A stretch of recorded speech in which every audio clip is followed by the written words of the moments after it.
அனைவருக்கும் ஆர்சிசியின் அன்பான வணக்கங்கள். இன்றைக்கி நம்ம என்ன விளக்கம் பார்க்க போகிறோன்னா, 6ஆம் வகுப்பு முதல் 10ஆம் வகுப்பு வரை உள்ள சமூக அறிவியல் பாடத்திலிருந்து மிக முக்கிய வினாக்கள் என்று நம்ம பார்க்க போகிறோம். அதற்கு முன் நம்ம சேனலில் டெஸ்ட் சீரிஸ் வீடியோ போடலான்னு இருக்கோம். என்னென்னு உங்கள் கருத்தை கமெண்டில் சொல்லுங்கள். வாங்க இப்போ வினாக்கள் பார்க்கலாம்.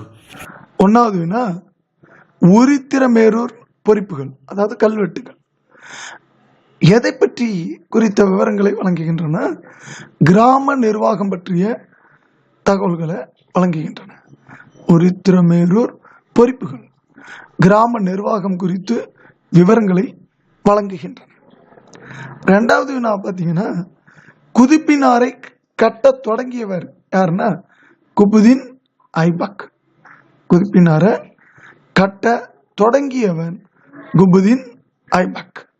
கட்டி முடிச்சவர் யாருன்னா இல்டுமிஸ். 3வது வினா, நாற்பதிமர் குழுவை ஒழித்தவர் கியாசுதீன் பால்பன். நாற்பதிமர் குழுவை ஒழித்தவர் கியாசுதீன் பால்பன். 5வது வினா, மத்திய தரைக்கடலின் கலங்கரை விளக்கம் ஸ்ட்ராம்போலி எரிமலை. மத்திய தரைக்கடலின் கலங்கரை விளக்கம் என்று அழைக்கப்படும் எரிமலை எதுனா ஸ்ட்ராம்போலி எரிமலை.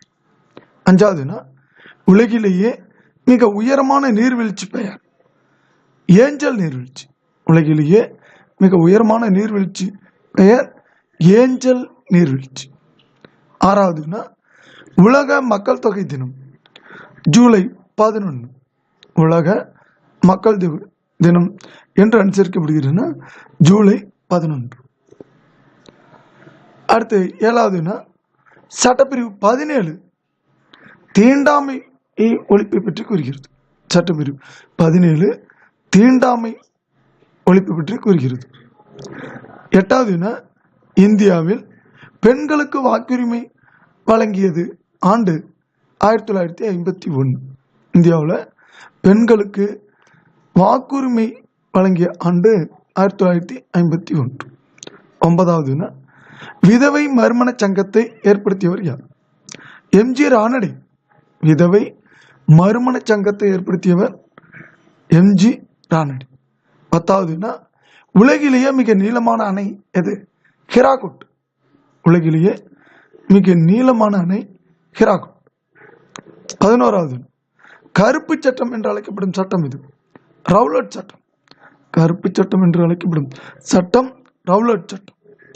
12வது, மாநில நெருக்கடி நிலை பற்றி கூறும் சரத்து எது? விதி 356. மாநில நெருக்கடி நிலை பற்றி கூறும் சரத்து விதி 356. 13வதுனா, இந்தியாவின் முதல் பெண் ஆளுநர் யார்? சரோஜினி நாயுடு. இந்தியாவின் முதல் பெண் ஆளுநர் சரோஜினி நாயுடு. 14வதுனா, பொருளாதாரத்தில் நோபல் பரிசு பெற்ற இந்தியர் யார்? அமர்த்தியா சென். பொருளாதாரத்தில் நோபல் பரிசு பெற்ற இந்தியர் யாருன்னா அமர்த்தியா சென். 15வதுனா, இந்தியாவின் முதல் செயற்கைக்கோள் இது ஆரியப்பட்டா. 1975 ஏவப்பட்டது. இந்தியாவின் முதல் செயற்கைக்கோள் ஆரியப்பட்டா 1975. 16வதுனா, தமிழகத்தின் இருண்ட காலம் களப்பிரர்கள் காலம். தமிழகத்தின் இருண்ட காலம் என அழைக்கப்படுவது களப்பிரர்களின் காலம். 17வதுனா, தமிழ்நாட்டில் ஜமீன்தாரி முறை ஒழிக்கப்பட்ட ஆண்டு 1948. தமிழ்நாட்டில் ஜமீன்தாரி முறை ஒழிக்கப்பட்ட ஆண்டு 1948. 18வதுனா, இந்திய தேசிய ஆவண காப்பகத்தின் தந்தை என்று அழைக்கப்படுவார் ஜார்ஜ் வில்லியம் ஃபாரஸ்ட். இந்திய தேசிய ஆவண காப்பகத்தின் தந்தை என்று அழைக்கப்படுவார் ஜார்ஜ் வில்லியம் ஃபாரஸ்ட்.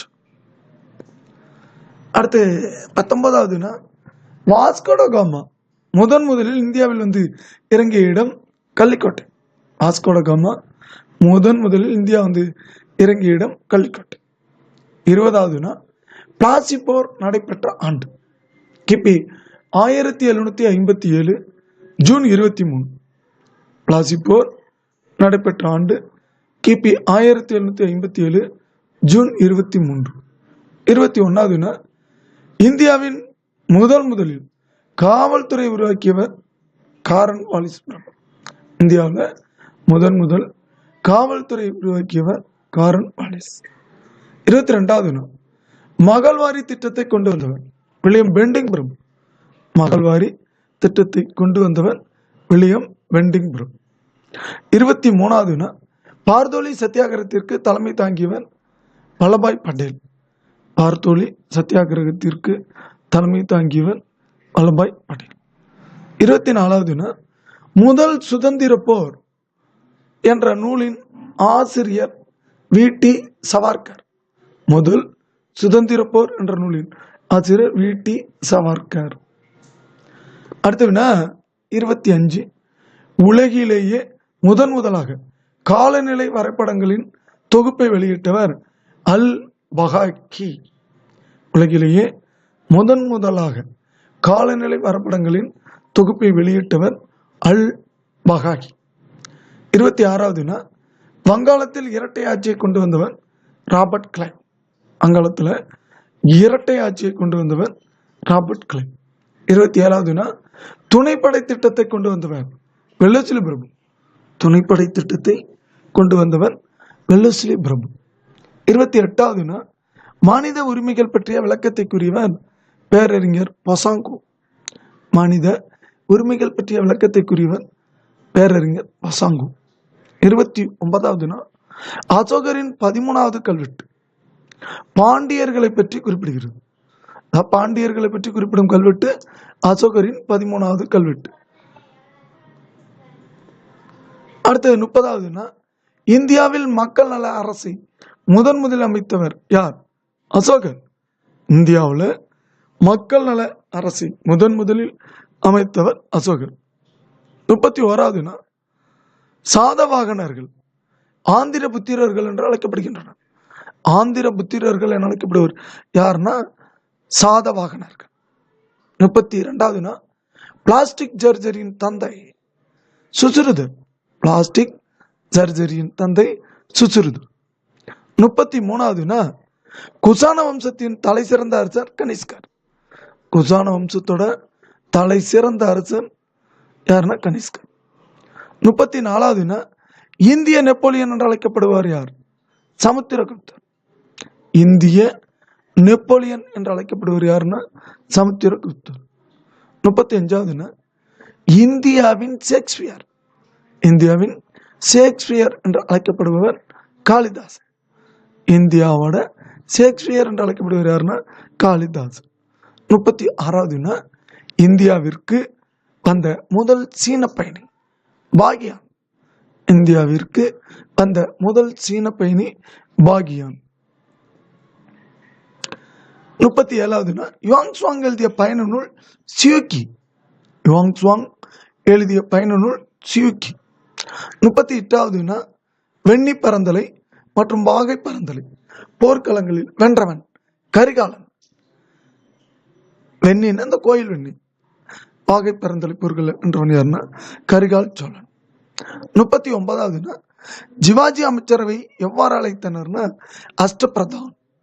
சிவாஜி அமைச்சரவையை அஷ்டபிரதான் என்று அழைத்தாங்க.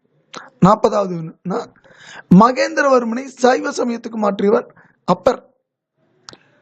மகேந்திரவர்மனை சைவ சமயத்துக்கு மாற்றியவர் யாருன்னா அப்பர்.